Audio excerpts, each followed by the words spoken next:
ada berondong-berondong. Oke, pikiran aku kalau ada berondong, ngerti kan? Dan awalnya aku pikirin itu cuma kayak acara private birthday party doang. Terus tiba-tiba dia nyaranin aku untuk berdua MC-nya. Nah, kata dia MC kalau mau berdua nggak apa-apa, fee sekian. Terus aku bilang dong MC cowok ya, karena biasa aku sama cowok gitu partnerannya, tandemannya. Terus kata dia bisa kalau takut. Ada kata-kata kalau takut. Emang aku mau ngapain? Kan aku mau MC, ngapain harus takut? Kayak udah mulai agak janggal ya. Pertama aku harus sama partner cewek dan dia bilang kalau misalkan takut. Terus tiba-tiba dia mau naikin harganya Sabtu sendiri. Jadi 10 juta 1 jam. Tergiur gak sih? Ya tergiur lah gue zaman sekarang MC cuma 1 jam dibayar 10 juta. Siapa yang gak mau? Masih main aku mulai jelasin rangkaian acaranya, nanti si berondongnya merangkak terus digantung gitu. Kayak ini acara apa sih? Dan akhirnya si orang ini ngejelasin bahwa acaranya itu setelah birthday party mereka akan ada yang namanya eksekusi. Eksekusi di bayangan aku pada saat itu adalah iya begitu ya kan. Ternyata di sini dia bilang bahwa si berondong ini setuju untuk jadi tumbal. Dan dia sempat bilang juga tenang aja jangan takut. Terus aku kayak nanya lagi, "Kak, kalau yang jadi tumbal itu diapain? Aku masih belum paham." Jadi tumbal dong. Tumbal apa nih? Karena gue kepo, situ gue nanya, "Ini buat pesugihan." Terus dia jawab, "Bener, seperti pesugihan." Terus gue nanya lagi, "Kalau boleh tahu pesugihan untuk apa, Kak? Awet muda, kecantikan, kekayaan, karir, dan lain-lain." Oh my god, gue langsung shock. Oke, kita lanjut lagi di part 3. Kali ini aku udah pakai screenshotan chat biar lebih aman ya. Nah, dan abis itu aku ulik terus kan kayak gimana nih susunan acaranya. Setelah itu si kakaknya bilang bahwa acaranya seperti biasa, birthday party dulu. Setelah itu mereka baru ngadain yang namanya ritual. Jadi ritualnya dilakukan setelah acara birthday partinya selesai, which is MC, DJ, dancer, dan talent-talent lain gak ikutan dong.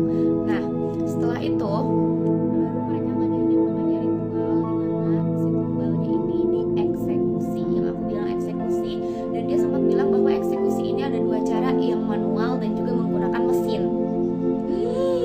Itu kan manusia, terus mau diapain pakai mesin? Dan dia juga bilang bahwa si berondong itu kalau udah dieksekusi darahnya bakal diminum dan juga dagingnya dimakan sama mereka-mereka untuk hal-hal yang tadi itu, untuk kekayaan, kecantikan, kepopuleritasan, dan lain-lain. Dan sebelumnya aku sempat disuruh nonton film Rumah Dara terlebih dahulu. Terus dia sempat jelasin bahwa kalau di Rumah Dara itu secara pemaksaan, tapi kalau ini tuh secara ikhlas. Karena memang berondong-berondongnya ini dibayar dengan harga yang sangat mahal, ratusan juta bahkan sampai miliaran. Dan ini juga bener banget kayaknya memang sekte elit, karena memang acaranya itu adanya juga di Jakarta Selatan, yang dimana itu adalah tempat rumahnya orang-orang kaya. Kalau kalian sempat baca di screenshotan TikTok aku yang sebelumnya ada tulisan 15 berondong, itu bukan 15 berondongnya dijadiin tumbal ya, melainkan sudah 15 kali, dimana acara ini itu dilakukan setiap 1 tahun sekali, which is tahun ini adalah acara ke-16, dan berarti ini sudah berjalan selama 16 tahun. Demi apa gue udah 16 tahun.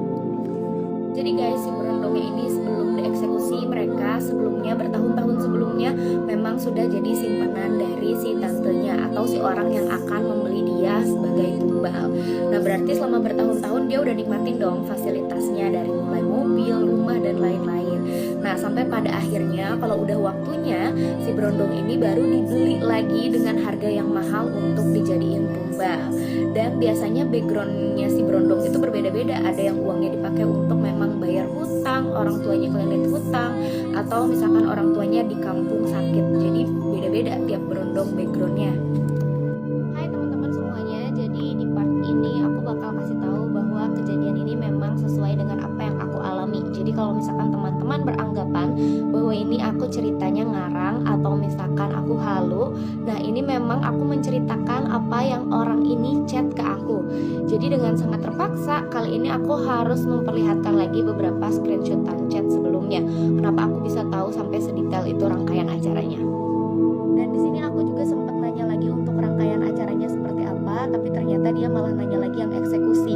Terus aku bilang adalah untuk yang birthday party, Kak. Jadi di sini aku menilai bahwa dia ini memang ingin menceritakan tentang detail dari ritual tersebut. Dan di sini juga dia sempat jelaskan